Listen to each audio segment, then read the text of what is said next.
Hi everyone, welcome to Purple Curtain Podcast. This is John. This is Rusty.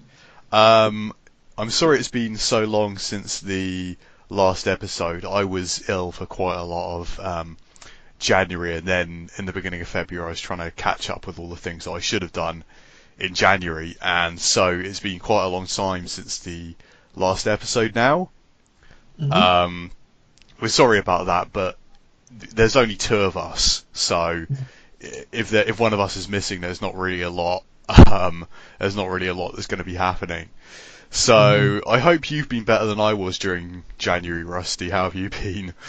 I was away for a while too, so even when you recovered, I wasn't there to. I wasn't able to Yeah. do Where did you go? I went around like January the 17th. Yeah. No, 19th, I think. Yeah, and then I got back around the 27th or something like that. So yeah, I've been away for like a week or two too. So yeah, January just wasn't a great time for us, I guess, to do podcasts. No. Where did you go again? I went to Mexico. Oh, that's right. Yeah. Yeah. Mm-hmm. Very fast. Yeah. My parents went there recently as well. To the Yucatan too, right? Yeah, to the Yucatan. Yeah. Mm-hmm. Yeah. Too bad I didn't see any there, but I mean, the chance of that was never high. Yeah. So, I guess the first thing we want to talk about a little bit is just the fact that Misa's announced her graduation as well, which, I would say is kind of like pretty sad for almost every fan that I know. I can't, there's very few people who, aren't very fond of her, I don't think. Yeah, I don't think there's people who dislike her. She's very well respected, very well loved, and I think not only do fans share that opinion of her, but I think most of the members in Nogi too. The senpai nickname is, I'm not sure where it comes from, but it's very befitting because she's really is a great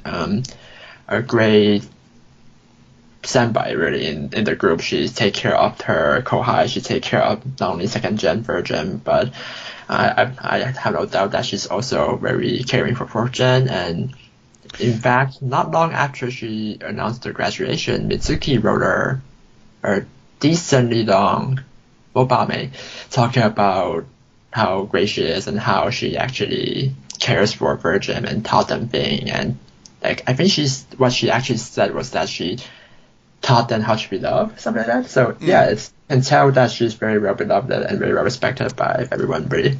I mean, she's one of the only members we've really got who come across as being a genuine adult.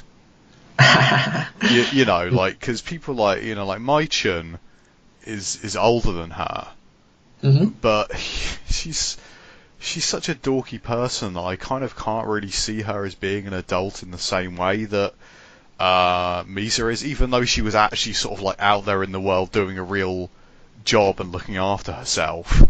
Yeah, that's true. She don't have this like dorky character that people like to kind of poke fun at. She doesn't quite command the same respect and authority as Misa. But I think I always really liked Misa because Misa was like a member who management clearly didn't favour, yet still managed to become a popular and important member of the group just through her own charisma and ability to win people over so they become her fans. She is kind of like I think she's one of the members who really forced Nogizaka management to sort of like reassess how they saw the respective members in the group and to sort of like follow a more popularity based system for Senbatsu. Yeah, I think so. I think the fact that her popularity is like I won't say hard to suppress. Like I don't think they're trying to suppress it, but it's so hard to ignore. Oh yeah. Really... I don't think management was ever trying to sabotage her or anything. But I would say that it does make a pretty big difference to AKB's management because, for example, Murayama Yuri, is actually, well, for the most recent single that AKB put out, she is one of only 2 members who have sold all their handshake slots, and she's not in Senbatsu.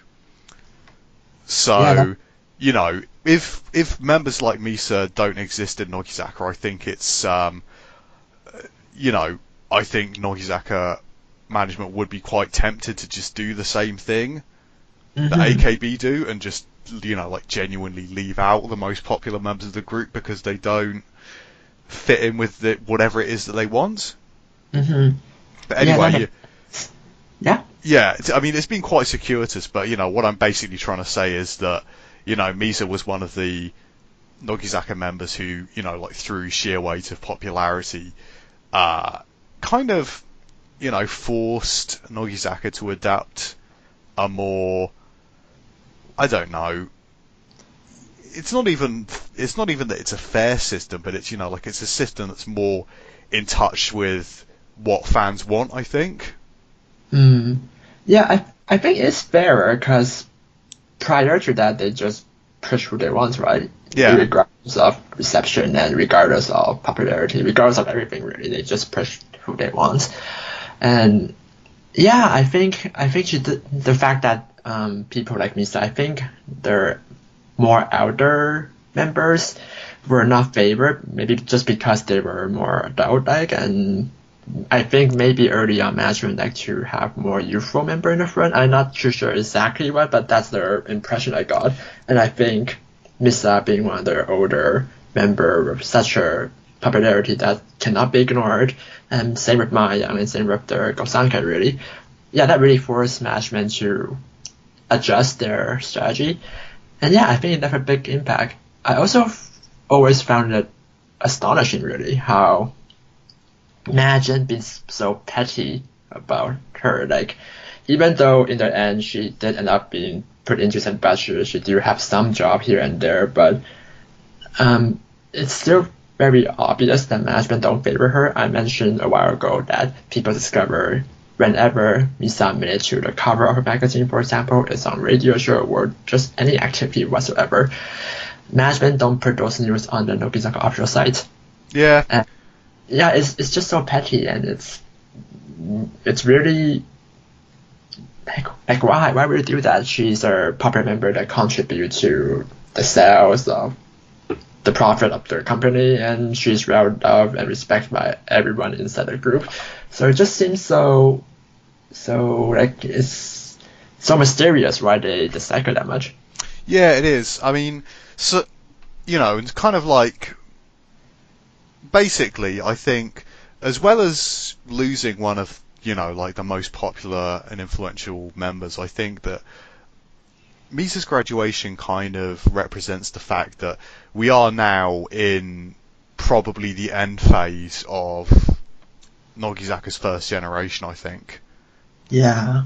Because, before we would have, popular members from first generation sort of like graduating in groups, but I would say that probably since Marika graduated, we've kind of just been having a steady stream of first generation members graduating, and I don't really think that's going to stop.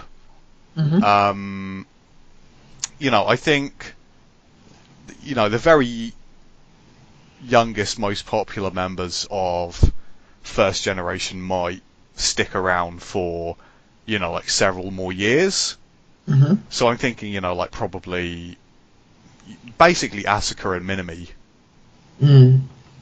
But I think we might have to just accept the fact that in the next year or 2 years, the rest of them are gonna graduate probably quicker than we expected, because a lot of the members who've been graduating recently have kind of said that they've been thinking about graduation for a long time.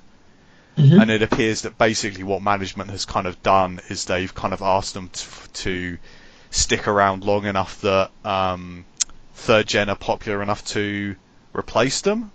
And then they're just sort of like asking them, not to graduate in a way where you suddenly get 6 or 7 members graduating overnight, as we saw several times in like SKE, for example. Yeah. So it does kind of feel as though we're in the sort of like managed graduation phase now.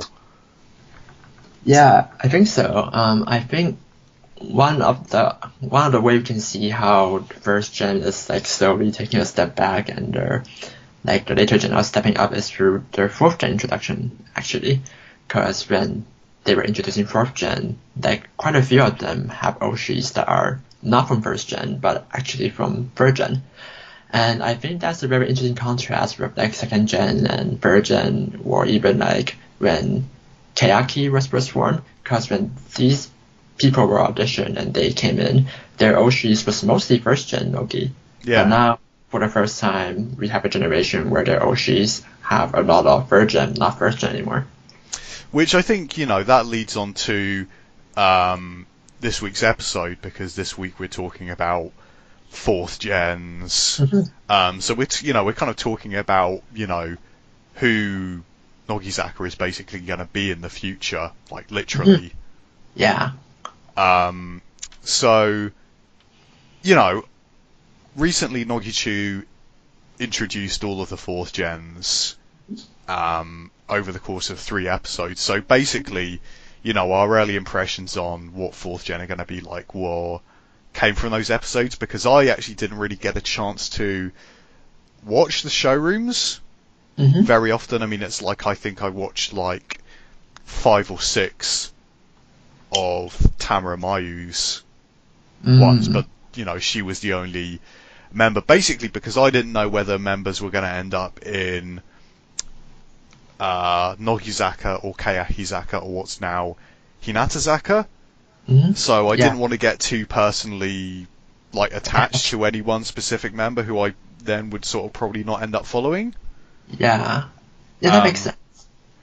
But I thought they made quite a good impression on Nogichu, and there was definitely enough there to talk about.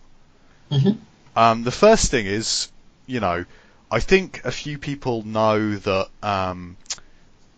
there's like one extra member of 4th gen who was selected but withdrew from Nogizaka 46 before she debuted.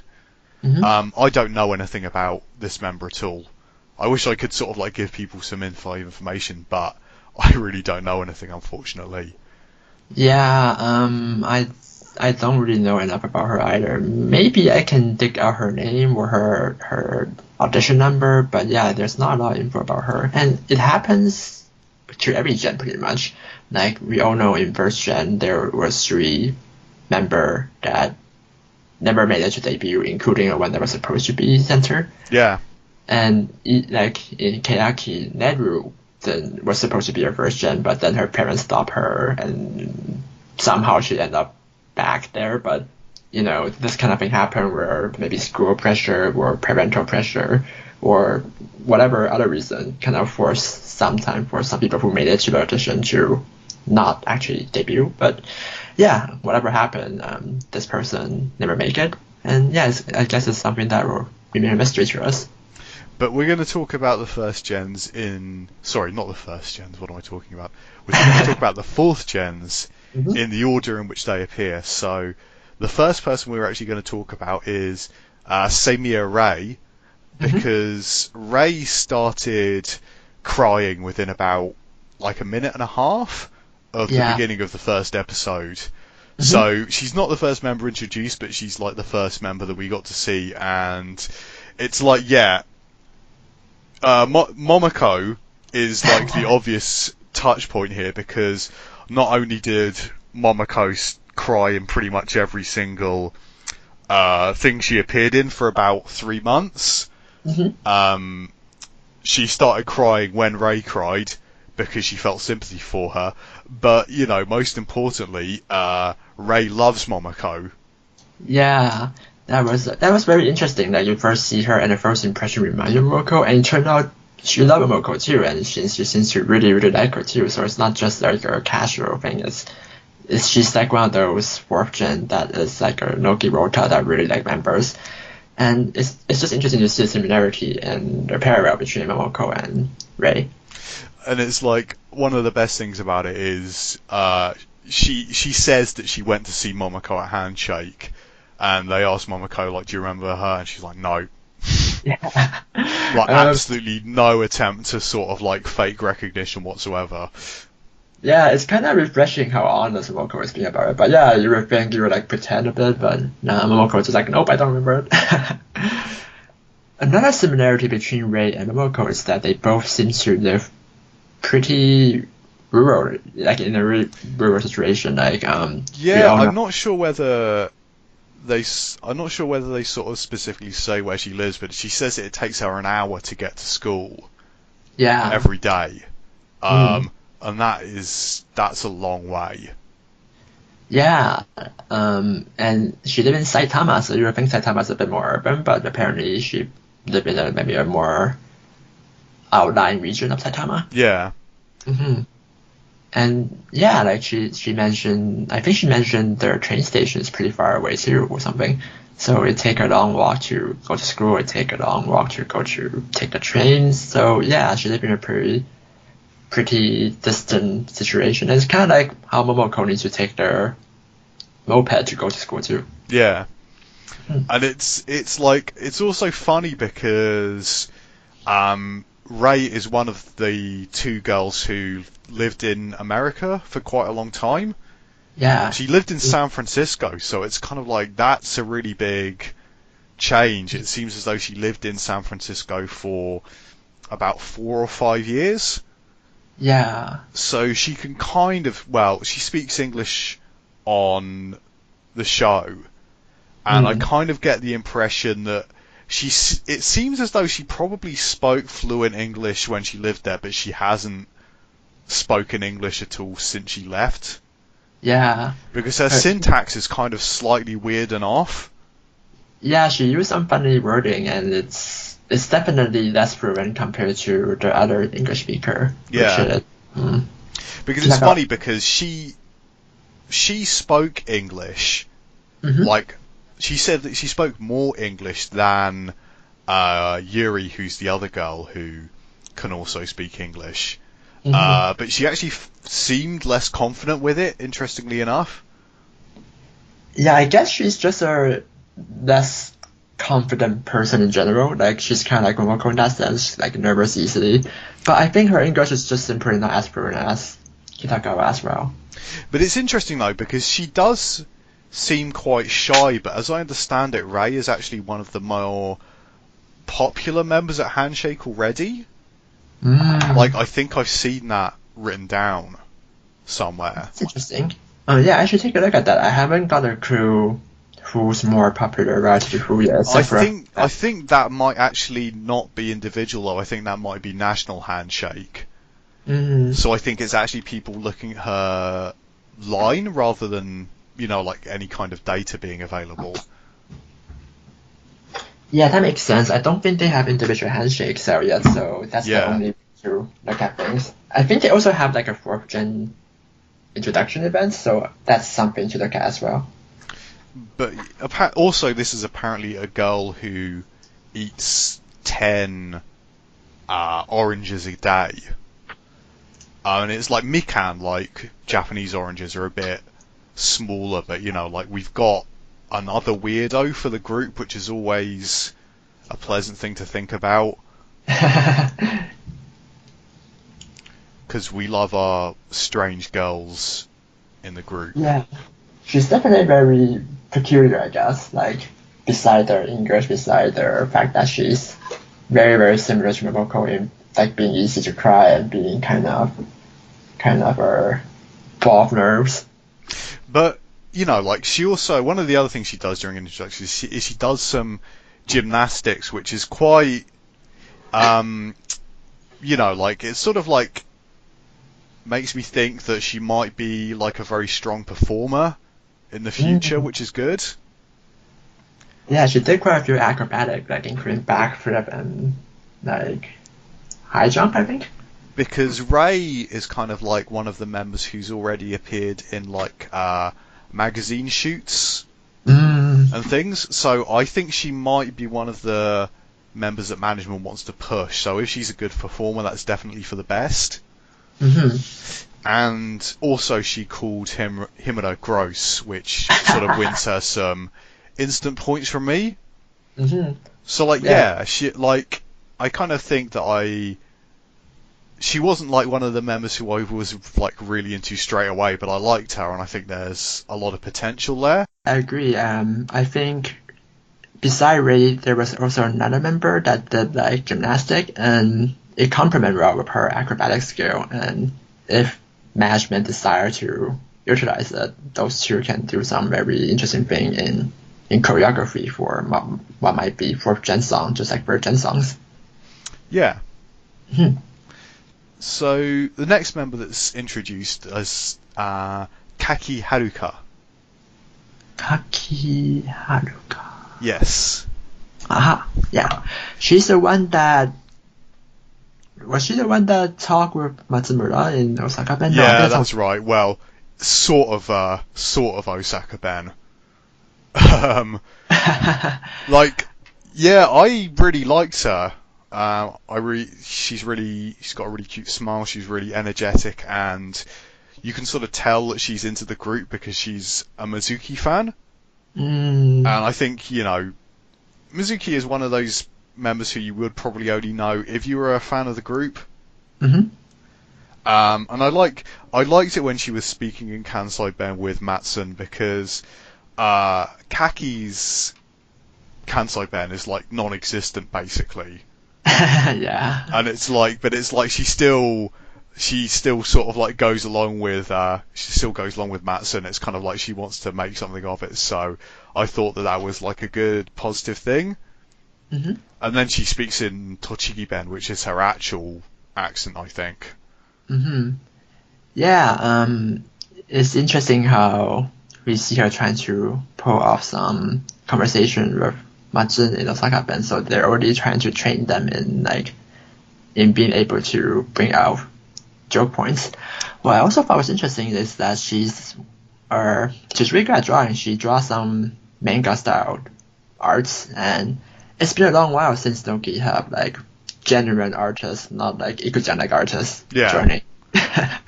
Like we've been dwindling in actual artistic talent. I mean, like drawing kind of artistic talent. Yeah, I mean, I don't think I've ever actually seen.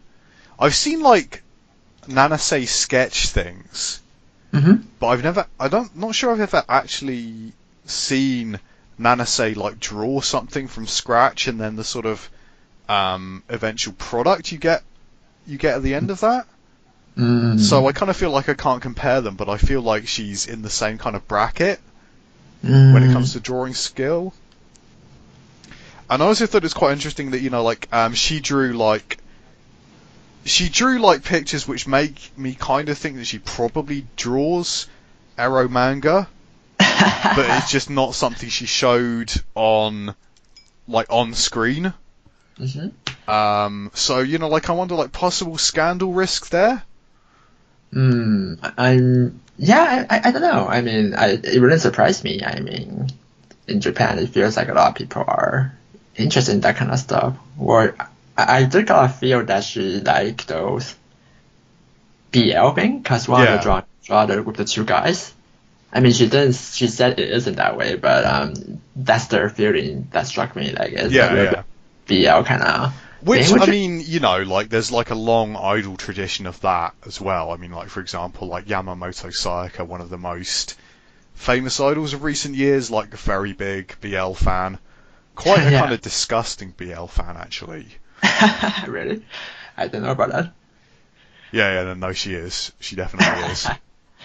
But yeah, I mean, I don't think there's any problem with liking BL or even liking Edo manga, really. No. I just I just thought it was interesting that it kind of feels like she's shown us the kind of safe end of what she draws. Yeah, that's true. I also like how she brought out the smug side of Mizuki. Yeah. Recently been talking about how Mizuki is playing their smug role really well. Mizuki is very smug. Yeah, so it would be a great duo if they can play that off often.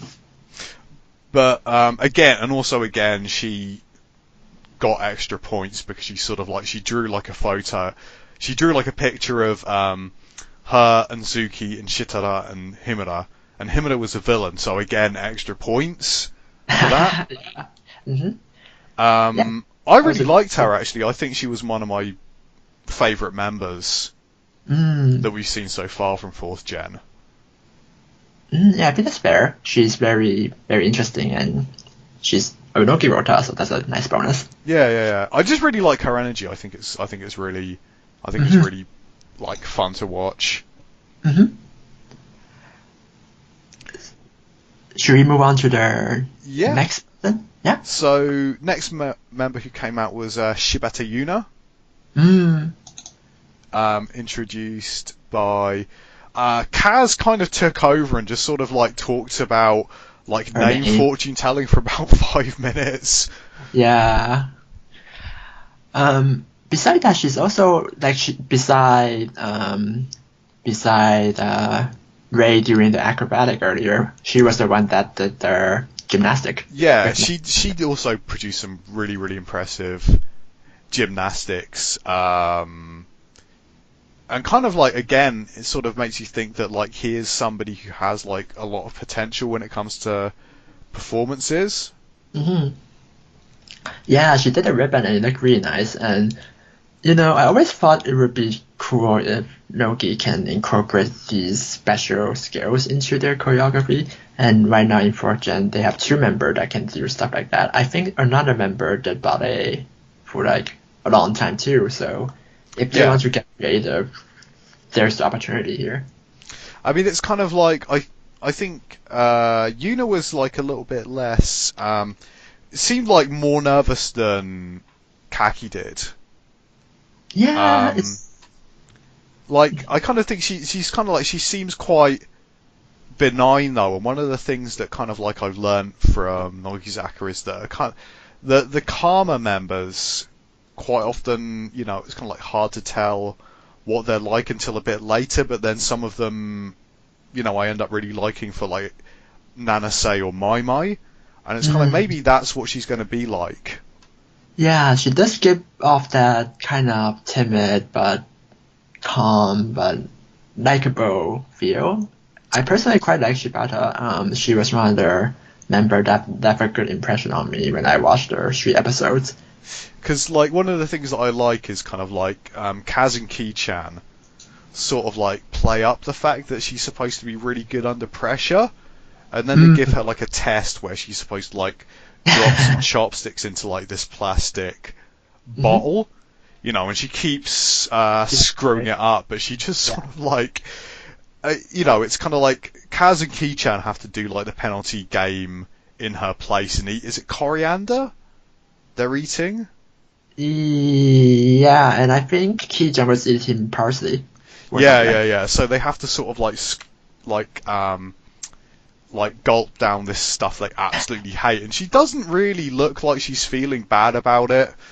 It kind of seems like she feels like quite ambivalent about her, like seniors getting punished, which is it was quite an interesting reaction, I thought.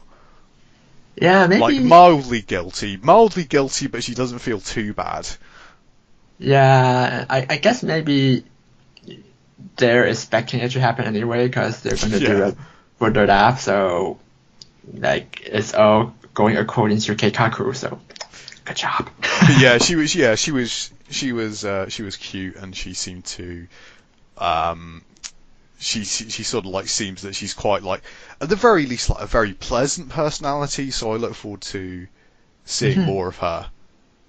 Yeah, like her demeanor feels very Nogi to me, so I guess I'm attracted to that. And again, like Ray, she has like one very, very weird thing about her because she sleeps like Matson sleeps. Is that for real? Like like that, like basically sort of like you can sort of like hear like I think is it Kaz who mutters that like unlike Matson that's how she really sleeps. And then there's like a shot of a very hurt-looking Matson who kind of like, protesting. Doesn't like doubt being cast on her. Yeah, that I think it was cause that calling Mazda for faking that because it's true. I mean, I do wonder if it's actually the way she sleep, but I guess since she do gymnastic, I can maybe imagine it being actually something that actually happened, and I don't think there's any reason for people here to fake their sleeping position anymore. While Mazda in the early days was like a little bit more eager to stand out. I mean, I would say that probably if you want to stand out, it's probably not a good thing to choose the same thing as one of your seniors did. Yeah, Because if anything, that just makes it harder. true. Hmm. So if we move on, we're doing Yakubo next, right? Yeah, and Yakubo is actually my favourite member so far. Hmm. Like, like I just like her because she is a very very nerdy Nogizaka lover, and I kind of feel like it's hard not to relate to that. But she also mentions that she really likes Equal Love too. Hmm. Sashihara Rino's idol group Equal Love, for Yeah. people who aren't aware of it. And she also mentions another uh, idol group called Juju, who Yes. who I only really know their name, but they're an underground idol group, and it's kind of like it. By like picking them, I do think she's kind of like trying to show that she is like an actual idol fan, Yeah. who sort of like actively like goes out and finds out about new groups. So Hmm. it kind of feels like she's like maybe she's an idol fan as opposed to a Nogizaka fan. Yeah. Because a few of Um. these other members feel like Nogizaka fans, but she's an idol fan. True. She's one of the few member I actually know a thing or two before the reveal, like before Oh, really? they introduced them in their Nokia because she have a nickname. They call her like what do you describe this like Sorry-chan? Like she likes to say sorry a lot on showroom. She will keep on apologizing for every little thing. Kind of like a stereotypical Canadian. Um, Yeah, because like what I've kind of noticed is she has like this. She only seems to be either like energetic or embarrassed. That those are like her only two settings basically. That's a good description. Yeah. She also confessed that her very extraordinary love for Majin on modern showroom apps. Like people cut that part off and put it on YouTube or Bilibili, I forgot where. And she made this long call. I think she actually copied it from teammate. Like it was supposed to be a teammate call, but instead of teammate, she says she's professing her love for Mazun, and it really attract people's attention. And after she made that, she keep on apologizing for saying that thing too. And yeah, she's very interesting on show, and I can see why people Yeah, notice her. well, like on Nogichu, she basically says that Shitara asks like what do you like about Nogizaka, and at the end of the day, she basically says that she likes Nogizaka because Matsun is there. Yeah, And like she says Matsun, yeah, she basically says that Matsun being there is enough reason for her to love Nogizaka. yeah. She also bring out the smugness in Majin too. She's like, Yeah, without me, she wouldn't be here. but like there's like Shitara also pointed out that like she does have like this weird habit of like the way she moves like does actually kind of look quite a lot like Matsun as well. Yeah, like And they I have kind a of wonder whether she like loves her so much that she's kind of started to like subconsciously do some of the things she does.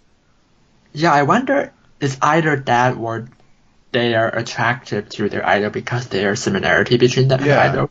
Like Ray, for example, feels similar to Momoko in that they're both kind of verbose who cry and are like that confidence.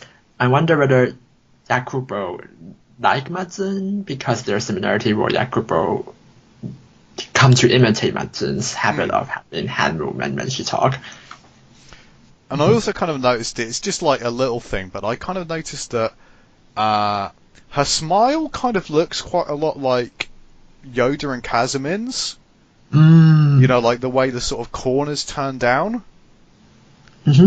which I really liked. So that was, and it's like, yeah, as well as you know, like her Wota credentials are like put to the test, and she passes the Nakada Kanashika charm test with flying colours. Yeah. And she's even bought her own light sticks and everything, but like when she's asked to do the Karaage Shimai call, she totally screws it up. And she doesn't just screw it up, like she keeps screwing it up over and over again. And I think it's because it's Matsun. Maybe, yeah, maybe. Like, I think because it's Matsun, I kind of feel like she's got a sudden, like her mind just goes blank and she can't do it all of a sudden. Yeah, possibly. I also think it's, like, not to mention the nerve, it's also just a lot more difficult because there's so much different dishes, remember? Like, there's curry and then there's apple tofu thing. Because it's funny because it's like she does like the first line with absolute conviction and then she just stops there. Yeah. But like again, we've got. I mean, this is a weird girl when they are like, because they ask her like, you know, like, is there like any food you won't eat? And she says vegetables and meat and fish, which basically leaves starch, and that's it. Yeah, she's very picky, surprisingly picky. It's like, there's this hilarious bit where there's like, they bring out like fried shrimp. Yeah. And she eats like the breadcrumbs and nothing else. And it's like, that's, like, that level of like picky eating is like wild. Like, I don't think I've ever seen anything like that before. Like, I don't know what she's gonna do when they're on tour and they've got to eat catering. Yeah, like what? How do you survive? It's like, I don't know. I mean, maybe she's just gonna like get a loaf of bread and sort of like bring it round with her. Yeah, or maybe and just sort of like eat slices of bread at sort of like intervals throughout the day. Yeah, we do have to wonder about her nutrition intake though. Yeah. It is slightly worrying, especially because, you know, like we've got sort of like slightly frail girls like Kuboshi who, you know, I kind of think have, you know, kind of suffered a little bit from being idols. And Mio kind of looks like not all that strong physically, so yeah, like it is maybe slightly worrying actually. Yeah. Hopefully she'll grow to be less picky, because I do think there's people that in Nogi that grew to be less picky as they... I kind of hope that like Matsun's just going to follow her around and encourage her to eat. Like she can have a hero there, like constantly encouraging her to eat. I can imagine that. I mean, Matsun may not look like it. I think she's also a decent senpai that that take care of her kohai. Yeah. You can see Dingo done. So yeah, I really like Mio. Moving on, we've got Endo Sakura, who is... Endo Sakura is like the girl who looks a bit like Sayu. Like who? Like Inoue Saidi. Maybe I think she looks like her and you don't. Yeah, I personally don't, yeah. But yeah, she does seem to be the most popular so far. Yeah, Endo Sakura seems to be the most popular and also the most pushed. So I think we're going to end up seeing a lot of her. Yeah, she also have their name. Like Sakura. Yeah, right. Apparently she went to the same dentist as Denchan. Yeah, I know. Well, I love that weird bit of trivia there. Yeah, it's so random. It does show a small world though, I guess. Yep. And she also plays her instrument. What's it called again? It's a clarinet. Ah, a clarinet. It's a clarinet, and it kind of feels like, to me, like, obviously they only ever let them play like about 10 seconds worth. Because they want to like cut down broadcast time, but it feels like she plays it quite fluently because the clarinet's quite... If you sort of like don't play it right, it's quite easy to sort of like make it like honk a bit. which she doesn't do. So I think she might be quite good at it. Yeah, I can imagine that. Yeah, she didn't screw up in the instrument. Like I remember in the old days, I think with some of second gen, like they said their talent is they can play this instrument, and then when they brought it up, they totally screw up. So that's already a contrast. Yeah, I kind of think she actually seems a bit more Ojo-sama-ish than the other members, which is funny because Yeah, they mentioned that about Mio, but I kind of felt that she had that aura a bit more. I think so. To be honest, Mio feel quite working class, I guess. No, no, Like, Mio to me actually feels like the sort of like child of quite wealthy parents who sort of like have never like have gone like completely opposite way to what a lot of Japanese parents have done. They're just like super permissive basically, which is uh, why she's such a weird kid. mm, yeah, I guess I can see that too.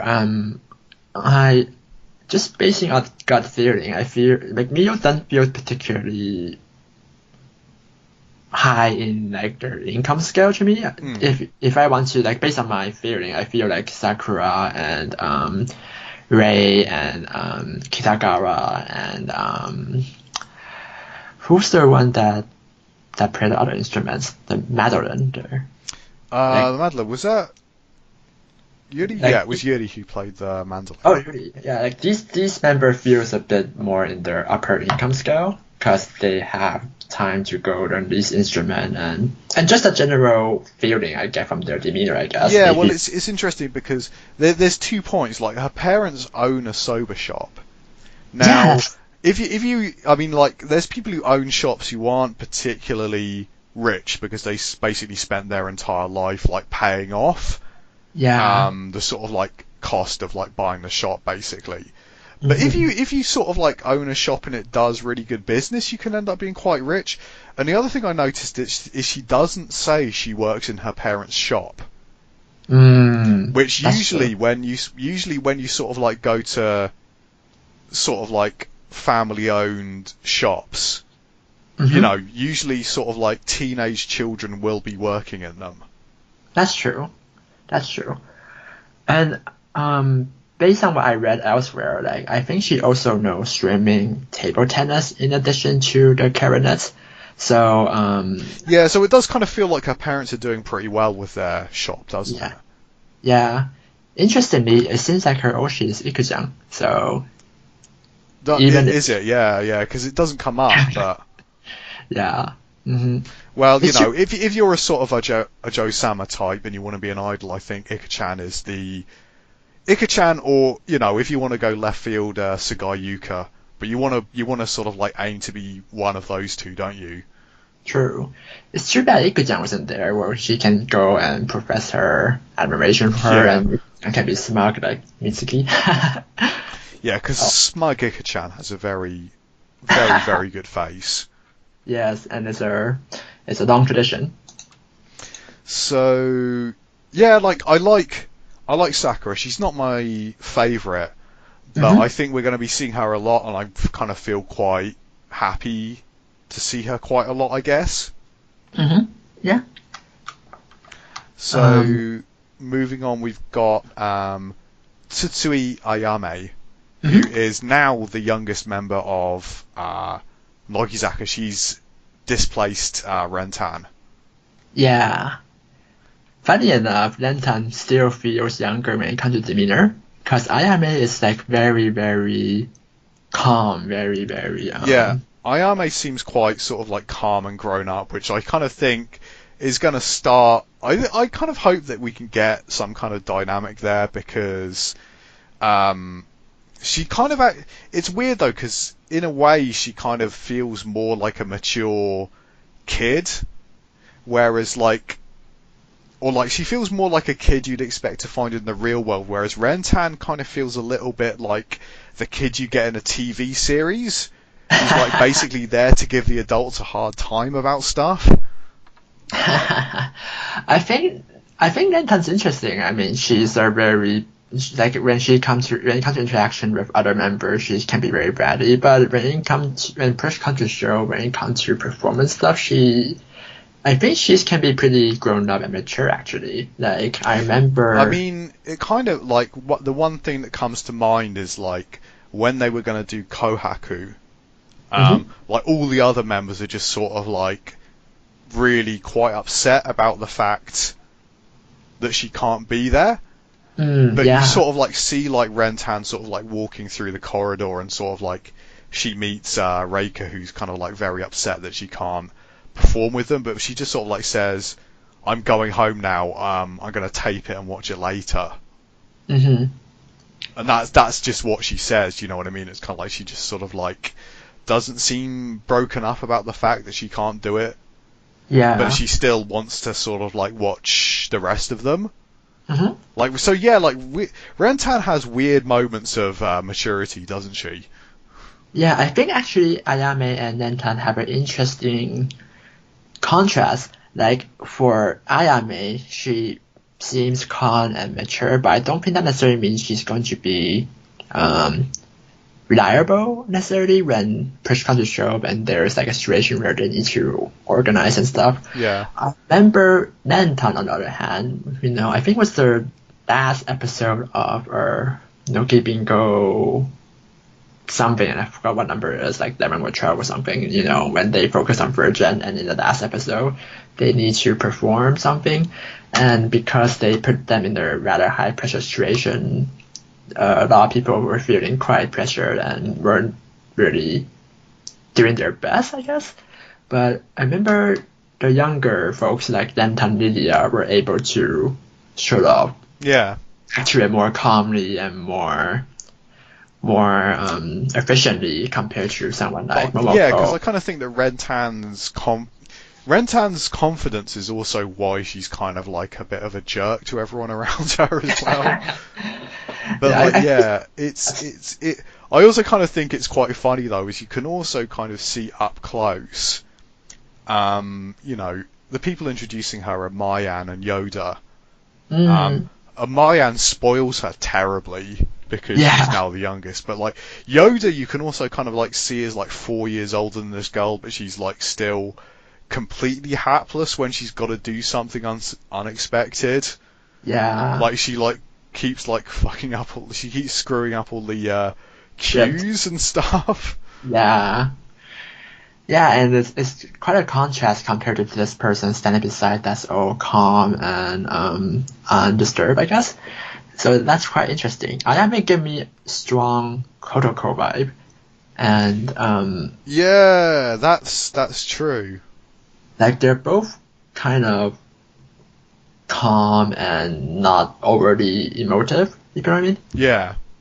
Yeah. Hopefully she won't end up like Kotoko though. Like I think. Well, I mean, in terms of popularity, right? Yeah. Like I think they have a similar appeal, I guess. Like I think a lot of people want to know more about Kotoko, but Kotoko just never really gets to be blown up, I guess. Like it's also has to do with her personality, I feel, but she's not exactly push either, so it's just a situation where she's not able to grow up despite a lot of people having some interest in her and would like to know more about her, but their opportunities just don't come. I hope that doesn't happen with Ayame. I think it's interesting you mentioned this actually, because it seems as though Ayame is going to be pushed, so I kind of feel like it would be quite interesting to see how she does in comparison to Kotoko, just to kind of see what can happen when someone like that with that kind of personality is actually supported. True. Instead of just sort of effectively left to fail, which is what happened to Kotoko, isn't it? Yeah. Ayame is probably from a decently well-off background too, I think. Like she has a what's called that, a recommend level in writing, like a very high level of writing grade. Yeah. Well, it's kind of like calligraphy is like graded, and I think Mayan just sort of like says that basically hers is so good that she's now just gone above the grades. Something like that. Yeah, it's like a very it's not a number. It's like it's just like a recommended quote unquote kind of grade, which is really interesting and not anything I've seen before. But it's interesting because it kind of it's interesting because it makes me wonder, like, if she's this into calligraphy, like, is that kind of maybe saying that she's the kind of person who gets very, very heavily into the things that she commits to? Because that might sort of like give us some kind of clue about what her future idol career is going to be like if she is that kind of person. Because she could actually be really, really driven about it. Could be. I mean, I don't think she's the kind of person that shows that if she is very motivated about it. Yeah. The other thing I kind of thought was interesting is that she's into knitting. Yes. Because I think it's funny because to people my age, like, knitting is like this weird kind of thing that only women in their 70s and 80s do. But I've kind of noticed that, like, with people who are slightly younger than me in their sort of like early 20s, it's kind of actually become weirdly fashionable again. It seems so, because I don't think your impression is wrong. Like, I know a few people that knit, and they're usually older women. True. Yeah. Well, I mean, I know a couple of people my own age who knit, who are all like quite cool. So I kind of think that, like, like, I think in a way, it's kind of started to become like something, like a sort of like a fashionable statement, but like a weird fashion statement. I think so. I think it's getting popular again, and that reminds me. I have to say this: like, Ayane is godly in her speed. She can read that bag they showed in 6 hours, and that hat in 5. That's a very impressive speed. I've seen people knit that's insanely fast. Like the people I know, it takes like a day or two at least. Yeah. And when she said like 5 or 6 hours, I was very, very surprised. And she's quite young too, right? So it's not like she got to knit for years. So again, like, it's kind of like, it's interesting because she is quite quiet and reserved, but like there are kind of some signs that she can actually, if she really strongly gets into her work, maybe she'll really get into it. We might end up being like very surprised by her in the end. Possibly. But yeah, so moving on, the next member is Kanagawa Saya, who kind of, I think, because of the way her sort of like introduction was kind of laid out, we didn't get to see that much of her personality, I don't think. Not really. Because like her, like her section was mostly dedicated towards the fact she did basketball, and she plays a bit with Asuka and Miniman, who are absolutely pathetic.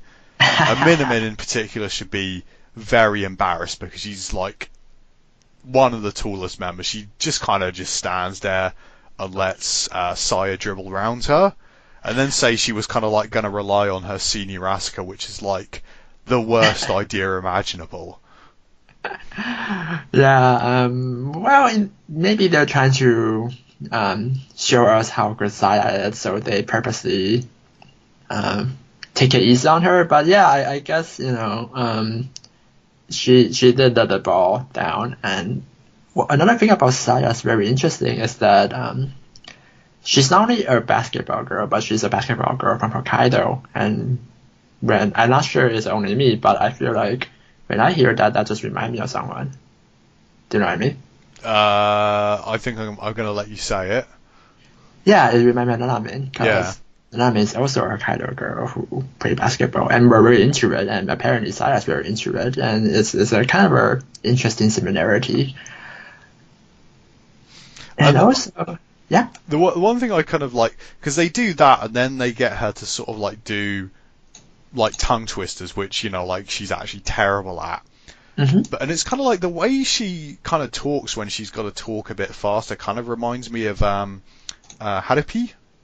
from HKT48, and it's partly because one of the things I've kind of, if you're a Harupi fan, it's like when she sort of like debuted, her lisp was terrible, and it's got better, but she still can't talk quickly. Yeah, I remember Which her. makes me kind of think that like Saya might actually have, like more severe speech impediment problems, but she's worked a lot on it. But when she's got to say something quickly, she's just completely incapable of it. That's possible.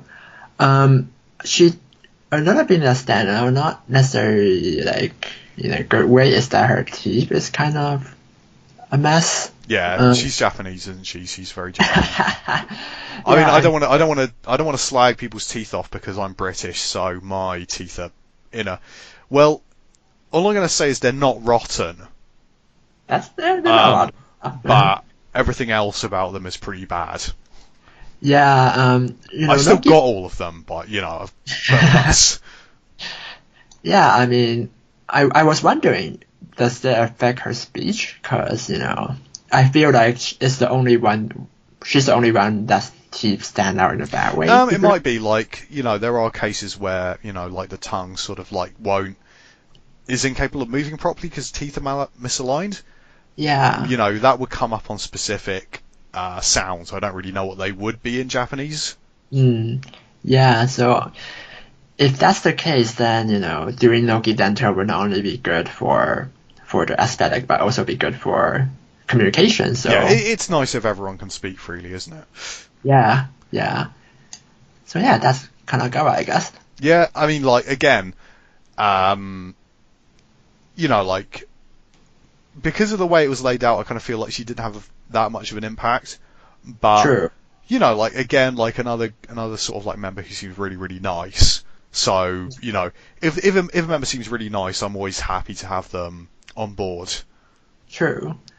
Next up is Kitagawa Yuri, who was born in Los Angeles, and then her parents moved to Japan, and then back to Los Angeles for a couple of years, and then back to Japan. Yeah. So she's quite an interesting member because she was in AKB for a little over a month and a half. She passed the draft audition. She then left and joined the Sakamichi draft audition. Yeah. And is now a member of Nogizaka 46. So when you hear Slope Podcast referring to her as the traitor, that's why. Like she is actually like a former AKB member. There's lots of possible reasons why she might have decided to leave AKB. AKB doesn't seem in particularly great shape at the moment, so it's not a move that I really feel like I can blame her for. Yeah. And it's also because, to be honest, if you're a new gen member in AKB, your chances of becoming, like a Senbatsu member are really low. Because you've got to fight through, all the AKB members and then all the sister group members in order to get into Senbatsu. Whereas, like in Nogizaka, it's much more straightforward. If you can pick up fans in Nogizaka, you'll eventually get into Senbatsu. Yeah, and Nogi's been doing a rather decent job promoting newer gens. Like third gen have been promoted very well. I mean, sadly, like the promotion for second gen was terrible, but it feels like they've learned their lessons. Yeah.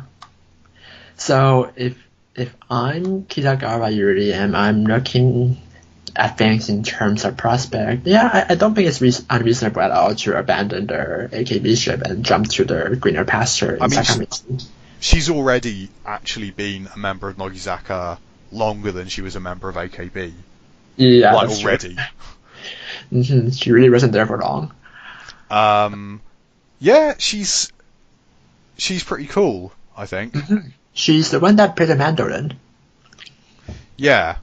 Which is pretty interesting. It's not a common instrument you see people play. Like, it does make... Yeah, that's one thing that makes me think she probably went to, like, a super expensive school. Possibly. Because I can't imagine there being like a mandolin club at any like you know, like unless there's just like one teacher there who's like a massive mandolin enthusiast. Yeah. Hmm. She also, came from Los Angeles, so it's totally conceivable that she's from a well-off background. Yeah, I mean that would make a lot of sense because it kind of feels like because she moved several times when she was a kid, it kind of feels like her family was moving for work basically, which Yeah. is like something that if you're like a manager in a Japanese company, you have to do a lot. Yeah. So I do kind of feel like her, like her parents, like probably a manager. Possibly. And her. She's also indirectly responsible for just like the funniest bit of this entire series of episodes where she speaks in English and then, like her idiot seniors just like completely fail to understand what she's talking about. Yeah. I love the part where Miona was like hesitantly translating the first sentence. Yeah, and yeah, like I love the fact that Miona's translating the fact that her name is Kitagawa Yuri and she's 17 into Japanese. And she kind of like is like really, really unsure about it. And this is information that she already knows. Yeah. It's information that she already knows and she's still not sure what she's saying. Yeah. And later on she said like she liked tomato and something, I think, and they keep on bunkering that. Yeah, Maya said she eats humans or something. Yeah, I know. Remember how Nogizaka used to have like Hillary there as their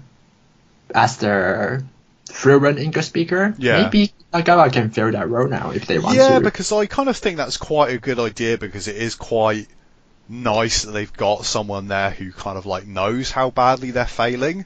Besides Nick, because Nick's not.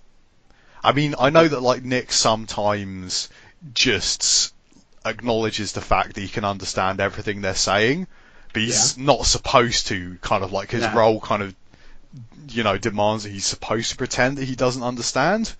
Yeah. Yeah. So there's that. There's that. There's the fact that she can play the mandolin, but she also draws like these like little flip mangas as well. Yeah. And I thought that was interesting because she kind of the fact that she can do various creative things reminds me a little bit of Marika. And I would love to have someone like that in the group.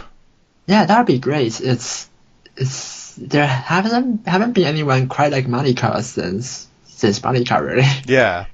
Like their peculiar mix of like being very good at fashion, very good at art and craft, but also it would be quite nice to have someone who's kind of like capable of bringing their creativity into some of the things that the group does, in the same way that Marika's like personal videos on singles were always really interesting to watch.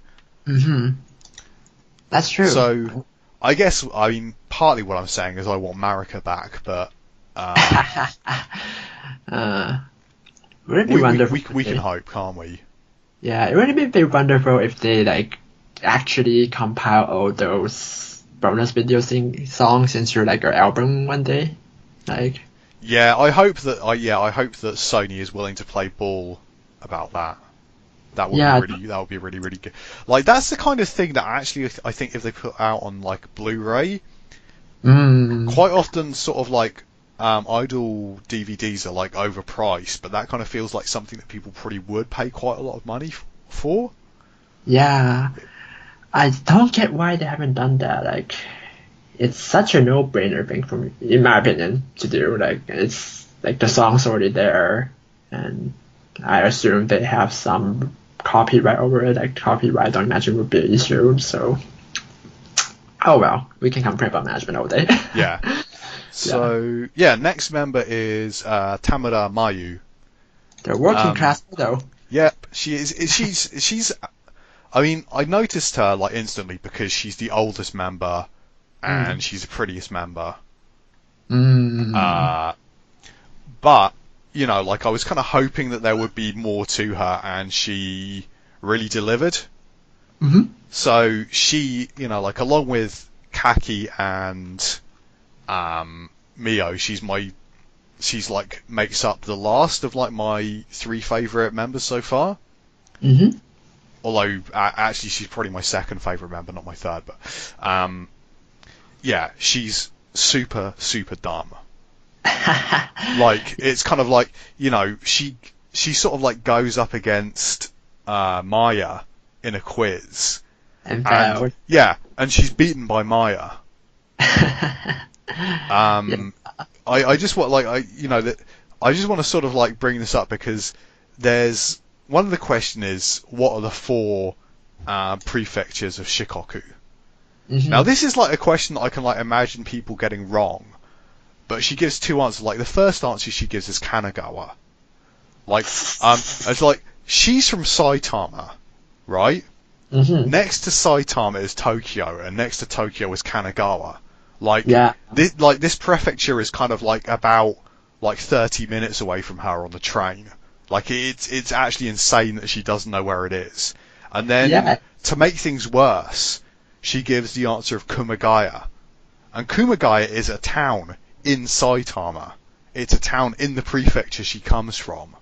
And she thinks it's one of the four prefectures she's got. It's crazy. Mm-hmm. Like she doesn't even know what's around her, which is, it's pretty shocking. And the other thing is like she's also like she seems kind of like pretty ponkotsu as well, because she sort of like tells a story about how she broke one of her fingers playing basketball. Yeah. And then Mai-chin also says, I also broke one of my fingers playing basketball, like just catching the ball. Mm-hmm. Yeah, so she does have a joking that you're not good at like academic stuff, you're not good at sports, so you're not good at anything. But it's like it's one of these things where like Hori and Maya, who are the sort of like people. It's like she has like a really impressive ability to sort of like make that work for her. Mm-hmm. It's kind of like she can sort of like turn it into something entertaining, which is like, is actually a fantastic skill. Yeah, that's true.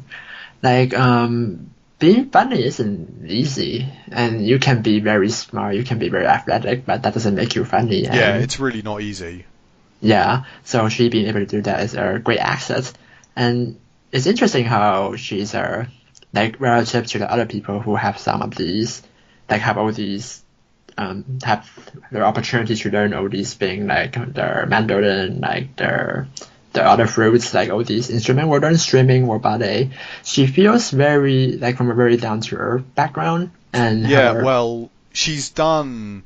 It actually kind of like seems as though she's done several jobs. Definitely, yeah, because she mentioned at least two, and it sounds like she did more. Yeah, because she mentions two jobs, but she also sort of like says the job that I was best at, which makes it seem as though she's like actually got even.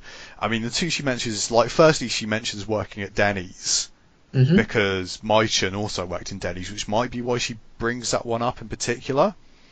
But that's like minimum wage.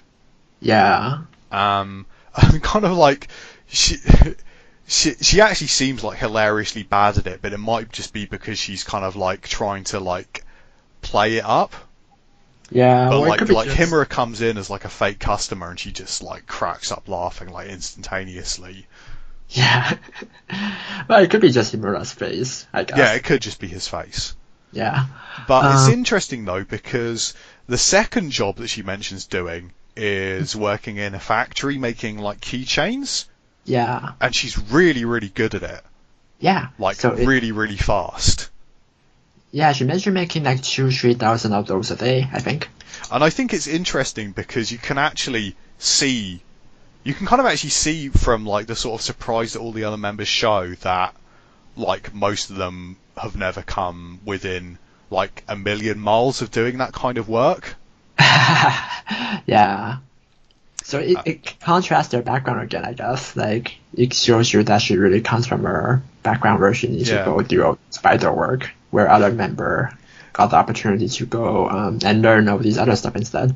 But it's again, like, it's interesting because she sort of tells an anecdote about how her parents sort of say because she has to do something with her life, if she's going to suck at like school that much, maybe she should go and join AKB. Yeah, I think they mentioned that they were fearful that she will not make it to high school, so they make her audition AKB just in case. But she ended up in high school anyway, so it kind of worked out. But it's interesting though because like but it's also kind of like obvious that she wanted to be an idol because she mentions like this basically being her last chance. Yeah. Like, if she doesn't do it now, she's not gonna get the chance to do this because she's gonna have to go off and get like a very serious job. And like another thing that's interesting is like I kind of noticed that her voice when she was doing her debut was like a little bit weird. But now actually everything makes sense because what she's actually got is she's got a service industry voice, hasn't she? Maybe. And I've kind of noticed that because she's already toned it down quite a lot. But like, she's like a really, really interesting character, I thought. And I thought she was really, really fun to watch. And I also kind of think that, I think she wants to be an idol, but she's also got like a hint of Nanamin about it, which is kind of like, this is like a serious job for her. True. I think she's probably her background's probably better off than Nanamin. Like we later learned that Nanamin was because like really Nanamin's family seem to have like real serious economic problems, whereas it just kind of feels like Mayu just comes from a family where like her parents just basically can't afford for her to like stay in the family home. Yeah, which is not quite the same thing. Yeah, like she needs to do vital work to help out the family, but they're not like desperately in need of income or anything. But like they can't like buy her clothes and stuff, basically. Yeah. For a start. I think it's also interesting that her parents seems pretty okay. I think not only her parent, but like many parents seems very okay with their child trying to pursue her idol career in Japan. I think that contrasts very strongly with attitude in like other East Asian countries, for example, where there's this attitude that you need to be a doctor, lawyer, engineer, or whatnot. So that's pretty interesting, I think. So yeah, like I really liked Mayu. So I'm kind of happy that my sort of like initial interest in her based on the fact that she was the cutest member has kind of like played out, and she did really sort of like come up with like a really interesting personality. So the next member is Kakehashi Sayaka, who I also really liked. I just thought she really seemed super cute. Like a really nice like energy to her. And she's another member who is interested in third gen. She is a Kuboshi Oshi. Yeah, she's a Kuboshi Oshi, and I wouldn't be able to say that more than twice in a row, I don't think.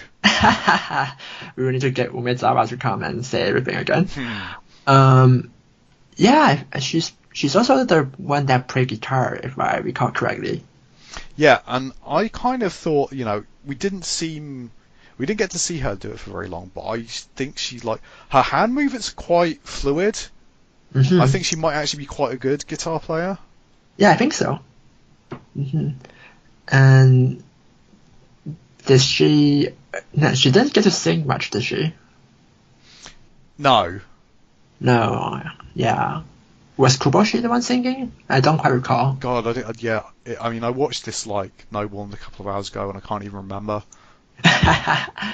Yeah, to be honest, for Kakehashi, I kind of felt like when I watched her part, I felt like they should have made it a bit longer. I feel like it was kind of lacking. Yeah, I mean, it's funny because like I think there are like some interesting things about her, like the fact that she also comes from the country. Like, and she claims to like not only to have never eaten a peach, but never seen anyone eat one as well. And Yeah, she eats one and she loves it. which is pretty bizarre, but I mean, I guess it's a little bit less bizarre in Japan because fruit in Japan can be so expensive. Yeah, it is really expensive. It's quite. Mm-hmm. Okay. But like again, like you said, there's actually like not that much content for Mm-hmm. her section, but I thought she came across really well. Mm-hmm, I think so. I really liked her. But Yeah, there's kind of not so much to say because it kind of feels like her section didn't produce as much. yeah. I'm guessing they might cut her a bit off too, because we can usually discover that there's a lot of content that get cut when it comes to Nogichu, and these never get released, unfortunately. So I'm guessing maybe there's tidbit about her that we won't get to know because they weren't released. But yeah, her part definitely felt lacking, and it left me feeling wanting, like feeling like there's more that can be said. Yeah, I mean, I actually think it's partly because Mayu was so good that I think her section ran on longer than it really should have done. Possibly, yeah. And the final member is Hayakawa Seira, Mm-hmm.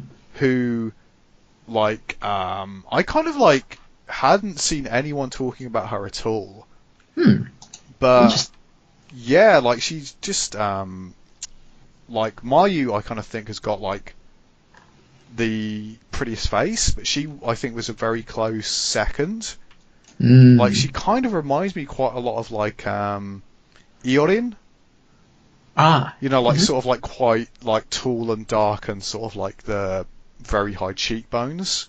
Mm-hmm. Yeah, she seems very cheerful too. Like she was very radiant when she imitated that comedian and used those props to play these gags that I don't really know, but she Yeah, seems like it's good. kind of like I don't know if we've ever gone through this, but I kind of like I feel like Japanese people are pretty funny, but I kind of feel like Japanese comedy is kind of like stuck in the dark ages basically, and it's not. But you know, That's it's like she blatantly like really loved doing it, and I kind of think that that kind of enthusiasm is quite infectious. yeah, it's quite cute to see her be very enthusiastic about something that really isn't particularly funny to Yeah, us. Yeah. She also know ballet, and like I think she's been learning it since she's 5 years old. yeah, like some of her ballet skills are wild. Like she Mm. can actually like raise her, you know, like her legs are longer than her torso. She can actually pull her foot up like above her head. Yeah. Um, so like the balance and like flexibility to do that is like really. I mean, even at 18, like most people would be seizing up more than that. I think. hmm That's true. And she did the right balance thing. She did several loop. I think she did a jump or two too. Yeah. So yeah, she's definitely really good about it. I think she mentioned she only stopped learning like in December or something. So again, you know, like we have got a member who has got a lot of potential performance-wise. hmm That's true. And yeah, I guess it's almost like a tradition now. Like there's always a few members from each gen, sometimes several that know a bit about it. And here we have one that know gymnastic and one that know acrobatic. So, you know, like as well as that, and I also kind of think that there's kind of like potential here for variety because it's kind of like she says that she can eat 40 Mm. takoyaki in one sitting. Now, Mm. you know, like every idol show will always have the standard of like, you know, idols eating way too much. Like it never gets old, basically. So I'd actually quite like to see her go up against Matsun.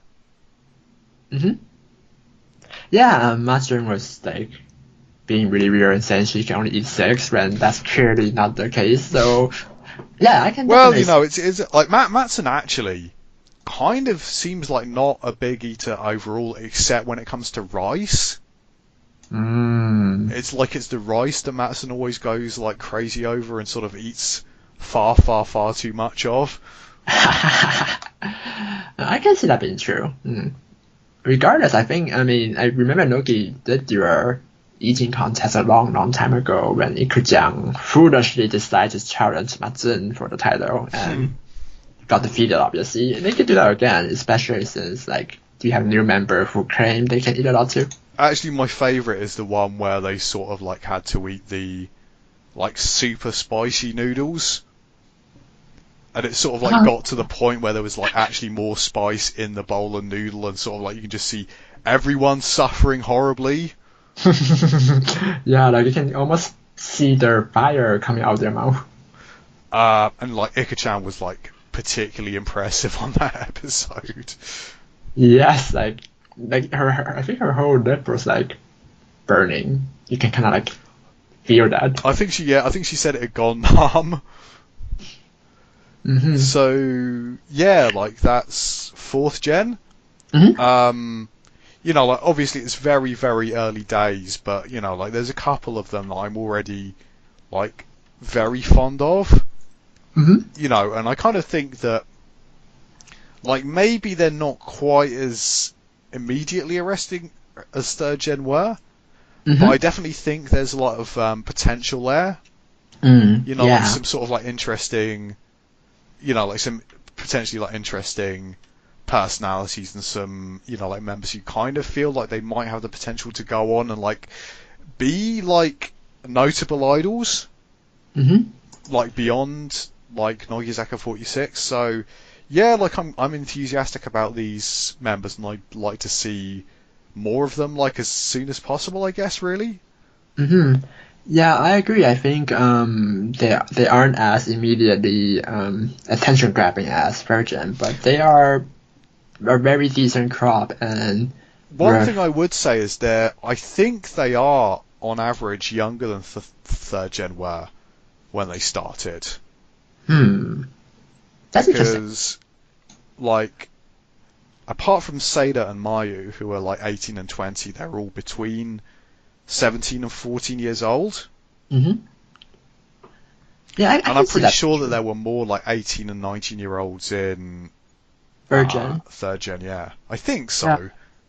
Because Momoko and Yoda weren't that young when they joined, and then there's also Ayati and Minamin and I think Kubo wasn't that young too. Kubo and Momoko and Yoda are similar, and Mizuki are similar in age. So yeah. Yeah, because Mizuki is Mizuki's gonna be 20 this year. Hazuki's gonna be 20 this year, and so's even Momoko's gonna be 20 this year. That's quite shockingly. And that's quite an impressive crop of people that's becoming 20. So I mean, it's kind of I do think they have sort of consciously gone for a group which is younger on average.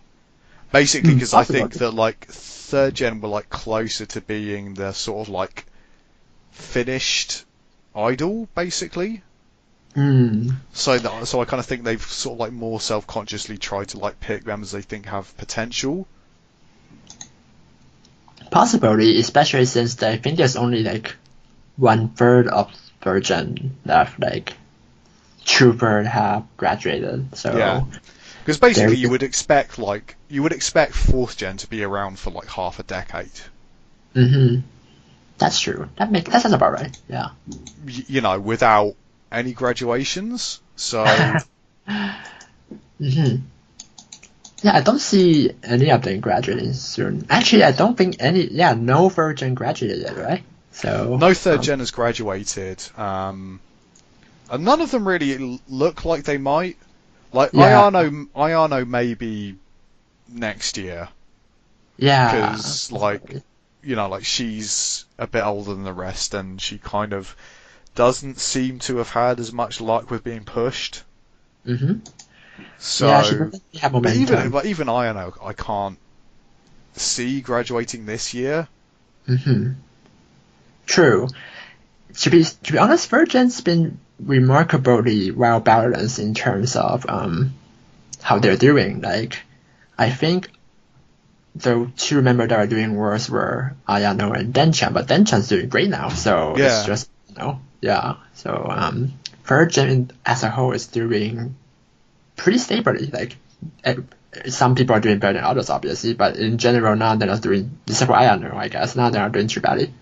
But the thing is like, for example, like, like Lilian or Hazuki, if you displaced them into AKB with the current handshake numbers, they'd actually be some of the most popular members of the group. That's true. And Yeah. I mean, I'm talking about all of AKB there as well. I'm not just talking about AKB itself. Yeah, it really shows you how like deep Nogi's member are, I guess, like when it comes to their popularity level.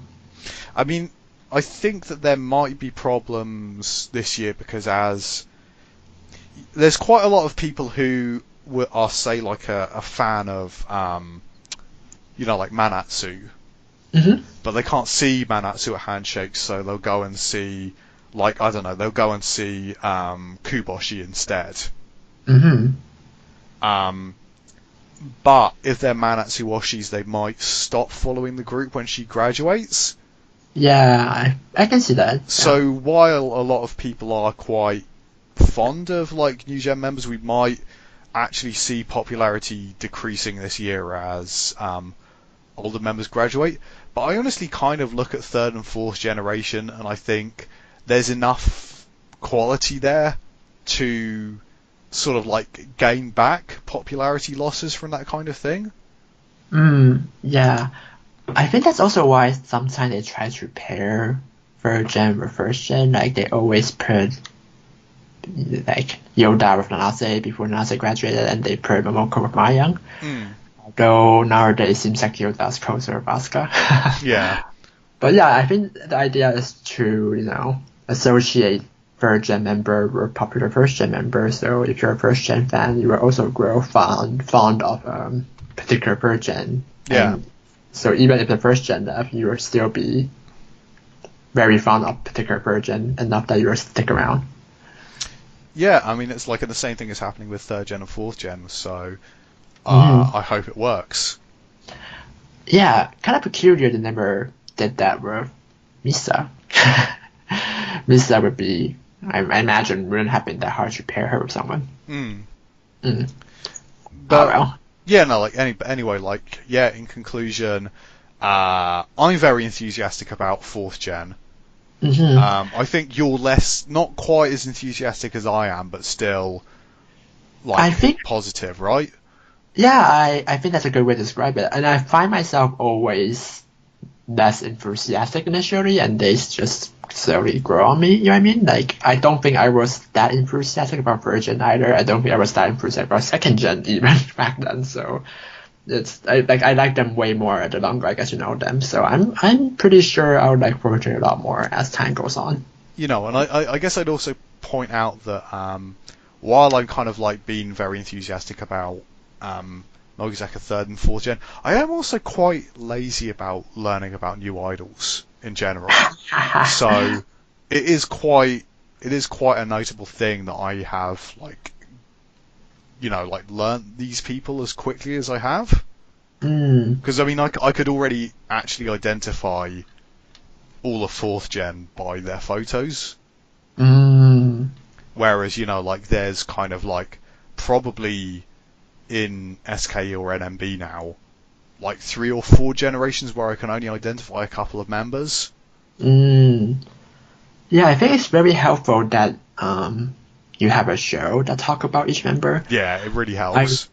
I remember when Kayaki first came out, it was very helpful that their first few episodes was basically talking about individual members one by one, introduction to, so I end up learning about them. The thing is it's way easier to learn somebody's face from video than it is from a picture.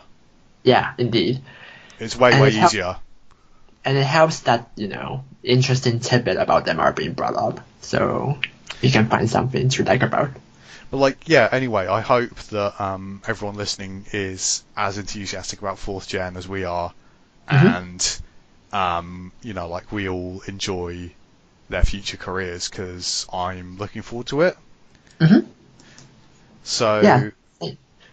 it's goodbye So for I you, guess. John. Yeah, Yeah, it's and goodbye. that's goodbye from me, Rusty. Yeah. Hope to see you next time.